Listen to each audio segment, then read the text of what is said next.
Está no ar, ao vivo, direto dos estúdios da TV Campos de Minas, mais um programa Direito da Gente.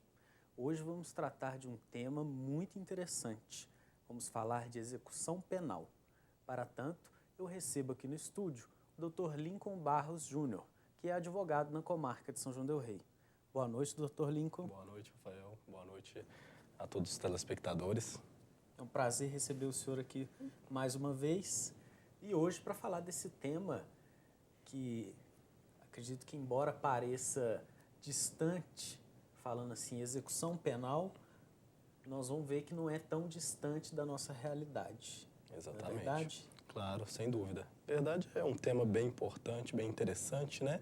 E que vive aí na mídia, muitas vezes as pessoas falando, repercutindo algumas coisas e muitas vezes até sem o próprio conhecimento, né? Do que se trata essa tal execução penal, essa situação de pessoas presas, encarceradas. Dr. Lincoln, é exatamente essa primeira pergunta que eu vou fazer para o senhor. O que é execução penal? Execução penal, Rafael, e todo o público, na verdade é uma forma como a lei vem e determina para que se administre a forma como as pessoas cumprem pena. Né? A gente sabe que existem determinados indivíduos que, quando eles cometem algum tipo de crime ou então algum tipo de desvio que a lei determina, eles são julgados e acabam sendo condenados pela justiça. Para isso, eles vão, normalmente, né, a regra mais comum, vão ser presos. E isso daí gera uma condição diferenciada, que é a restrição da liberdade. Nesse momento, precisa-se fazer com que essa pena seja executada. Então, aí vem a derivação desse tema de execução penal. Isso está previsto numa lei, que é a Lei de Execuções Penais, conhecida como LEP, e trata de forma bem específica de vários assuntos que vão nortear a vida dessas pessoas que estão cumprindo uma determinada pena ou estão encarcerados até aguardar algum julgamento ou outras situações que envolvem esse indivíduo.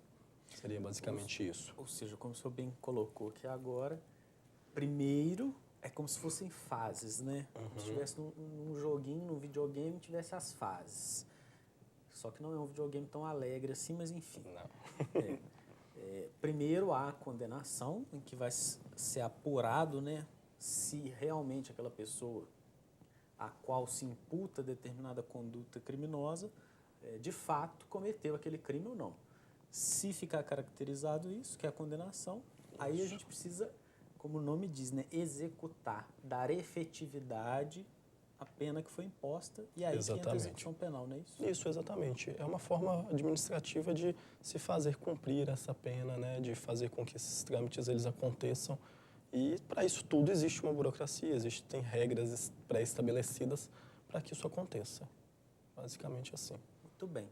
Agora, Dr. Lincoln, muita gente, e eu fico meio indignado às vezes com esse tipo de posicionamento, pensa que só porque a pessoa foi condenada por um determinado crime, acabou, tem que apodrecer e mofar na cadeia e ponto final. Eu não vou nem entrar aqui no mérito de que tipo de crime merece esse tipo de tratamento ou não, Claro. Porque acho que essa discussão nem vem ao caso, mesmo porque eu sou completamente contra, eu sou despenalizador, vamos dizer assim, né? Certo. Eu não entendo que cadeia não conserta ninguém, mas enfim.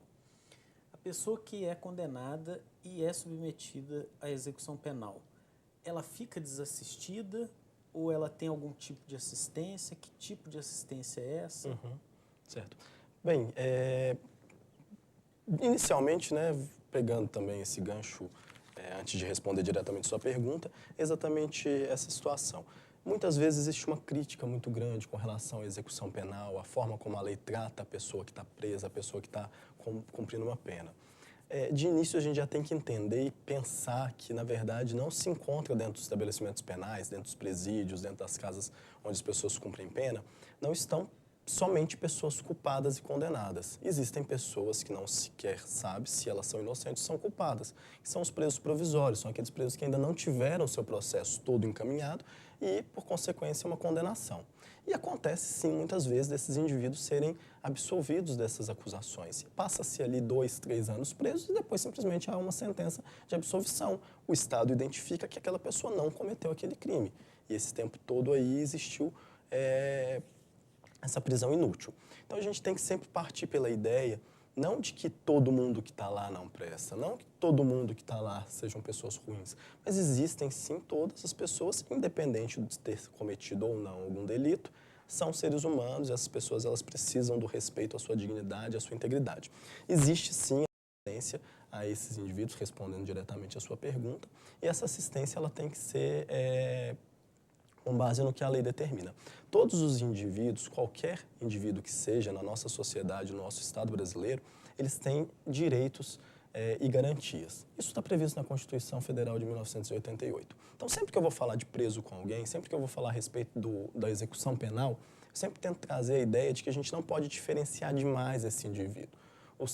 A pessoa, quando ela vai presa, ela não perde a característica de ser humano. Ela não deixa de ser humano. Então, ela continua tendo todos os direitos, todas a assistência que o Estado deve dar aos demais. Então, se a gente fala que na Constituição Federal o Estado ele tem que prover saúde a todo brasileiro, não diferentemente deveria ser com o indivíduo que está preso.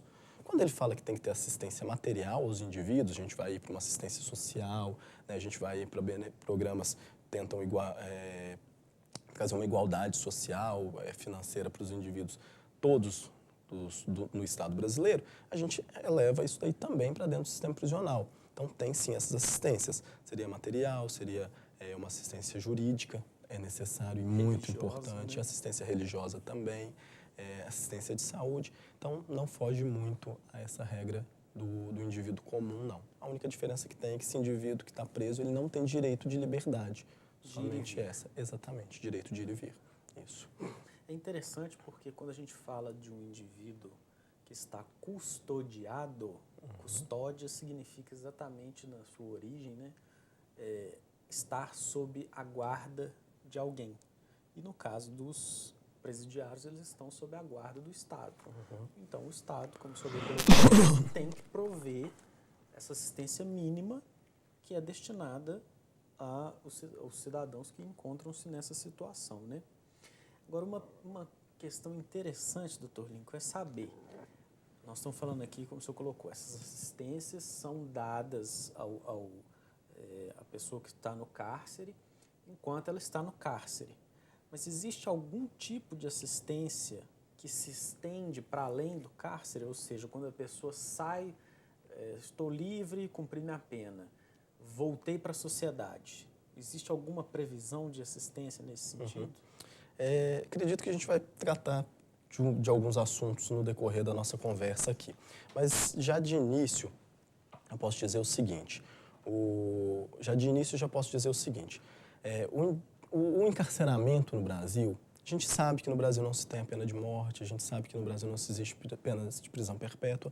Então, o que isso significa? O indivíduo ele vai ser encarcerado, ele vai ser preso por conta de algum delito que ele cometeu e ele vai ser solto no futuro.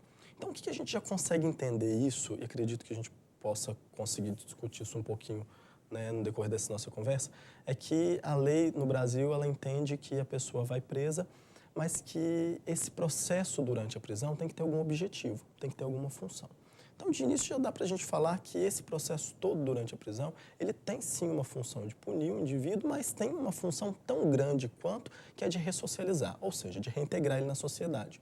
Então, o indivíduo desviou, ele vai preso, o Estado acautela, faz um processo de ressocialização, depois ele sai. Quando ele sai, ele precisa de um amparo, ele precisa sim de um suporte. Então existe, né, previsto na lei, na prática a gente sabe que muitas das vezes não acontece, infelizmente, mas existe sim uma previsão na lei de uma assistência posterior para os egressos do sistema prisional.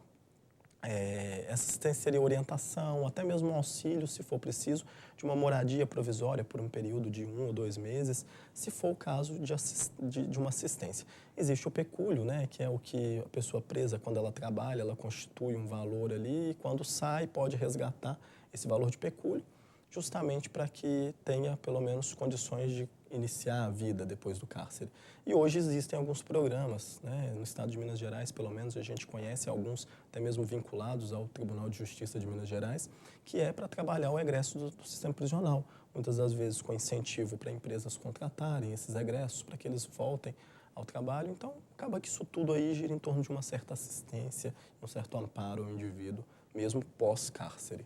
Acredito que seja alguma coisa nesse sentido. Perfeito. Bom, nós vamos para um breve intervalo e se você tem alguma dúvida sobre esse tema execução penal, participe conosco no programa pelo telefone 3372-3720 ou mande mensagem de texto ou WhatsApp para o celular 99972-1640. Nós voltamos já, não saia daí.